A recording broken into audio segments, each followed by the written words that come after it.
Good morning everyone, most welcome in Avinash tutorial. आप सभी का अविनाश ट्यूटोरियल में स्वागत है।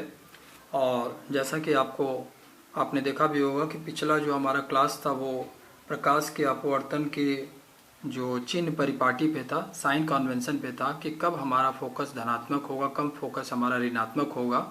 आज की क्लासेस में हम लोग लेंस से संबंधित सूत्र को समझेंगे कि इसका सूत्र कैसे बनता है और जो लेंस में जो फोकस दूरी होती है वो कब धनात्मक और कब ऋणात्मक होती है।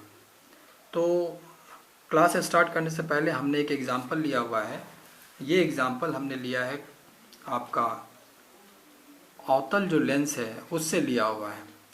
इस अवतल लेंस में चीज़ों को एक एग्जांपल से थोड़ा सा समझाने का कोशिश कर रहे हैं कि अगर मान लेते हैं कि अवतल लेंस में हमारा जो वस्तु है वो f1 और 2f1 के बीच में है,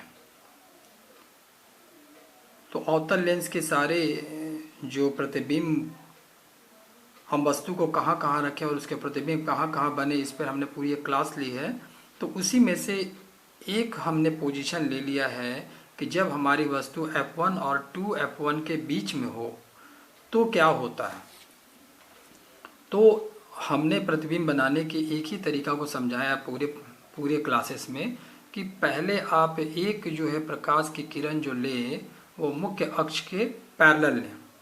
अब जो भी रे मुख्य अक्ष के पैरेलल आएगी वो अपवर्तन होने के बाद फोकस से होती हुई जाएगी।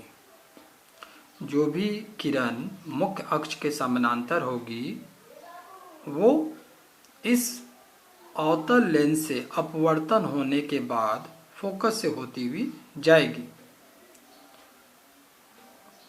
अब हम लोग दूसरा एक रे लेते हैं।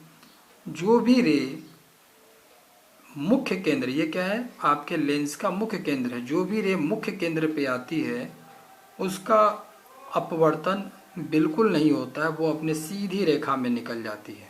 अब ये दोनों रेखाएं, ये दोनों जो प्रकाश है जिस पॉइंट पे मिलती है वो पॉइंट ही आपका इस वस्तु का प्रतिबिंब बनता है। अगर इस वस्तु को हम ए बी मानते हैं तो इसका प्रतिबिंब आपका यहाँ पर बन जाता है ए डैश बी डैश। तो अभी हमने समझ लिया कि इस वस्तु का प्रतिबिंब हमारा यहाँ पर बन गया और ये प्रतिबिंब जो है वो आपका 2f2 के पीछे बनेगा, 2f2 और अनंत के पीछे बनेगा।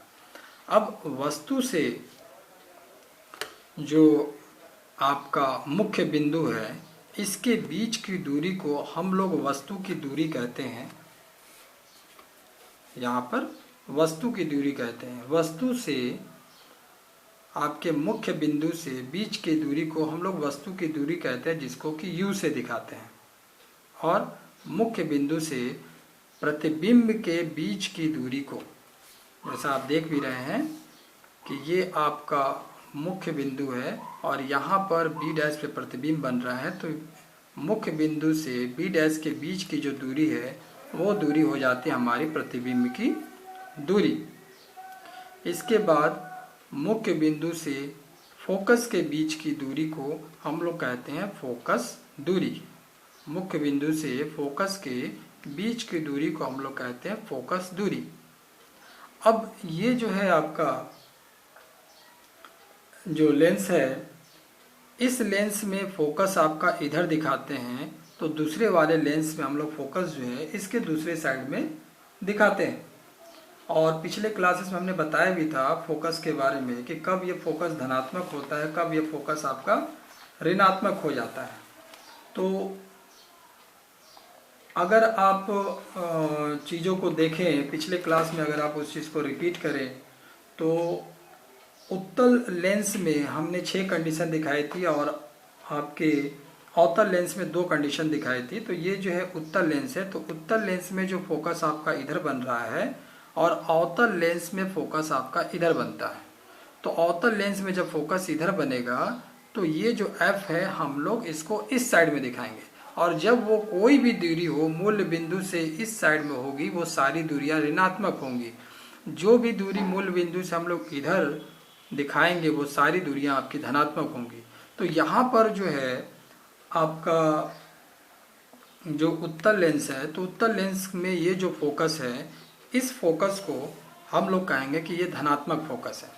लेकिन अवतल लेंस में जो फोकस को हम लोग बाएं साइड में दिखाते हैं, तो अवतल लेंस का फोकस लेंस हो जाता है वो माइनस आपका एफ हो जाता है। फोकल दूरी जो है अवतल लेंस में वो ऋणात्मक हो जाती है। अब फोकल लेंथ और प्रतिबिंब की दूरी और वस्तु की दूरी में संबंध है 1/f = 1/v - 1/u। इसी को हम लोग लेंस का सूत्र कहते हैं। अगर दर्पण का सूत्र करें तो वो 1/f = 1/v + 1/u हो जाता है दर्पण में, लेकिन लेंस में होता है 1/f = 1/v - 1/u। अब चीज़ों को थोड़ा सा मैं चीज़ों को मैं बता रहा हूँ कि ये जो हमने लेंस ले रखा है ये एक उत्तल लेंस है। तो उत्तल लेंस में फोकस हमारा इधर होता है, और हम उत्तल लेंस ले या अवतल लेंस ले, दोनों पोजीशन में वस्तु हरदम बाएं रहती है। प्रतिबिंब हमारा दाहिने हो सकता है या बाएं हो सकता है, ये वस्तु की स्थिति पे निर्भर करता है। तो जितनी भी दूरियां हैं, अगर वो मूल बिंदु से बाएं साइड में दूरी नाप रहे हैं तो सारी दूरियां आपकी होंगी ऋणात्मक, और मूल बिंदु से सारी दूरियां जो है दाहिने साइड में नापेंगे वो सारी दूरियां हो जाएंगी आपकी ऋणात्मक। तो ये जो पोजीशन एक लेकर ले रखा है कि अगर वस्तु हमारी F1 और 2F1 के बीच में है तो इसका प्रतिबिंब जो है वो 2F2 और अनंत के बीच में बन रहा है प्रतिबिंब। तो यहाँ पर जो प्रतिबिंब की दूरी हो जाएगी वो धनात्मक हो जाएगी, क्योंकि ये उत्तल लेंस है तो इसका फोकस दाहिने साइड में बन रहा है तो इसका फोकस आपका धनात्मक हो जाएगा। और क्योंकि वस्तु हमारी हरदम बाएं साइड में रहती है तो वस्तु की दूरी हमारी ऋणात्मक हो जाएंगी। अब इसी जगह पे अगर हमने अवतल लेंस लिया होता है तो अवतल लेंस की फोकस दूरी जो होती है वो बाएं साइड में होती है, तो अवतल लेंस की फोकस दूरी ऋणात्मक हो जाएगी। वस्तु हरदम बाएं रहता है तो वस्तु की दूरी भी ऋणात्मक रहेगी। अब इमेज जो होता है अवतल में वो दोनों बाएं साइड में ही बनता है। अवतल लेंस में दो तरह के इमेज बनते हैं और दोनों बाएं साइड में बनते हैं। तो इमेज की भी दूरी आपकी वहाँ पर होगी, जो वस्तु आपकी प्रतिबिंब की दूरी भी होगी वो भी ऋणात्मक होगी। तो आज हमने लेंस से सूत्र से संबंधित इसके positive negative you V F के बारे में समझा। अगली क्लासेस में हम लोग आवर्धन से संबंधित जितने भी जानकारियाँ होंगी उस चीज़ों को हम लोग अपने क्लास में डिस्कस करेंगे। शुक्रिया, धन्यवाद।